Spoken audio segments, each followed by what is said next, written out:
Welcome to KTV news Telugu. నా పేరు Sumalatha. 2020లోనే Polavaram పూర్తయ్యేది. CM Chandrababu Polavaram project ప్రస్తుత స్థితిగతులను సీఎం చంద్రబాబు నాయుడు మీడియా సమక్షంలో వెల్లడించారు. ప్రాజెక్టు పనులు సక్రమంగా జరిగితే 2020 చివరికే పూర్తయ్యేదని, ప్రస్తుతం ఆ ప్రాజెక్టును పరిశీలించాక అధికారులను అడిగితే 4 ఏళ్లు పడుతుందని చెబుతున్నారని అన్నారు. ఓ వ్యక్తి రాష్ట్రానికి శాపంగా ఎలా మారుతారనే దానికి ఇదో కేస్ స్టడీ అన్నారు. గత 5 ఏళ్లలో పోలవరంపై జగన్ ఒక్క ప్రెస్ మీట్ అయినా పెట్టారా అని ప్రశ్నించారు. ఆ డయాఫామ్ వాళ్ళు కాపాడవలసినటువంటి ప్రభుత్వం కాపాడకుండా ఇష్టానుసారంగా ప్రాజెక్టు యొక్క ఫేట్ తో ఆడుకొని ఇప్పుడు మొత్తం ఈ డ్యామేజ్లు అయితే ఆ డ్యామేజ్ కూడా కనుగొనడానికి ఒక 1 year పట్టింది. గవర్నమెంట్ ఆఫ్ ఇండియా చాలా సార్లు చాలా స్పష్టంగా మీరు మార్చద్దండి అవన్నీ కరెస్పాండెన్స్ రేపే నేను మాట్లాడతాను. ఇప్పుడు నేను డీటెయిల్స్ పోవడం లేదు. బ్రాడ్ గా కాన్సెప్ట్ ఫస్ట్ హ్యాండ్ ఇన్ఫర్మేషన్ ఇక్కడికి వచ్చాను. I have seen the project. మామూలు వాళ్ళైతే అర్థం కాదు. నేను ఒక 100 సార్లు ఈ ప్రాజెక్ట్ గురించి రివ్యూ చేసి ఉంటాను. 30 times ఇక్కడికి వచ్చి ప్రాజెక్ట్ లో చూశాను. అడుగడుగున అన్ని నిర్ణయాలు నేను భాగస్వామిని అర్థం చేసుకోగలిగాం. ఈరోజు ఒక పక్కన డయాఫామ్ వాల్ 3 bits లో పోతే ఇప్పుడు ఆల్టర్నేటివ్స్ ఏంటంటే మీనవేషాలు లెక్కేసే పరిస్థితికి వచ్చారు.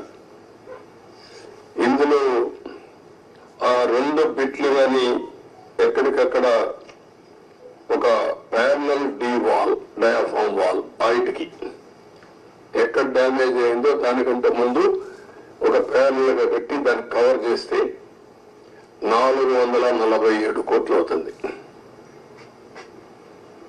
మామూలుగా మనం ఖర్చు పెట్టింది 446 కోట్లు. ఇప్పుడు రిపేర్ చేయడానికి 447 కోట్లు. ఓకే, మొత్తం దాని అప్పటికి కూడా గ్యారంటీ లేదు. ఈ డయాఫామ్ వాల్ ఈ ప్యానల్ గా 447 కోట్లు ఖర్చు పెడితే మిగిలిన భాగం అంతా పర్ఫెక్ట్ గా ఉంది, ఇంక ఇబ్బంది లేదు అనే పరిస్థితి లేదు.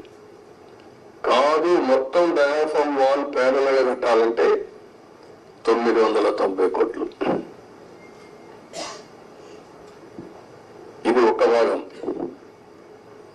కాఫర్ డ్యామ్ పైన కాఫర్ డ్యామ్ ఉంది, కిందన కాఫర్ డ్యామ్ ఉంది. 550 కోట్ల రూపాయలతో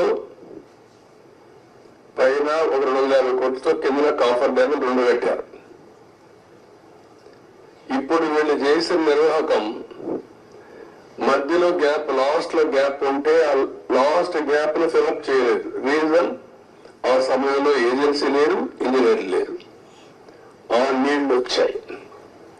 ఆ నీళ్లు వచ్చి మొత్తం ఆ ఉధృతంతో కింద నుండి ఇసుకుని ఎక్కడికక్కడ పైకి వేసింది. ఎక్కడికక్కడ మనం ఏమంటాము, ఇవన్నీ అగాధం, ఆ గొయ్యి కాదు, వాటర్ వచ్చినప్పుడు సుడిగుండాలు అలాంటి క్రియేట్ చేసి ఎంత లోతుకు పోవాలంత లోతుకి వెళ్ళిపోయి 20 మీటర్లు 30 మీటర్లకు వెళ్ళిపోయి ఆ మట్టి అంతా దిగేసింది. దానివల్ల గ్యాప్ 1 అది క్లోజ్ చేయాలి మనం.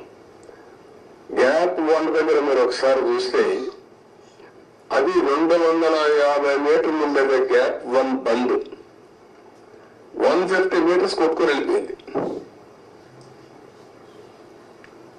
దాని మీద ఇప్పుడు ఇసుకేసి కొంచెం ఫిలప్ చేశారు.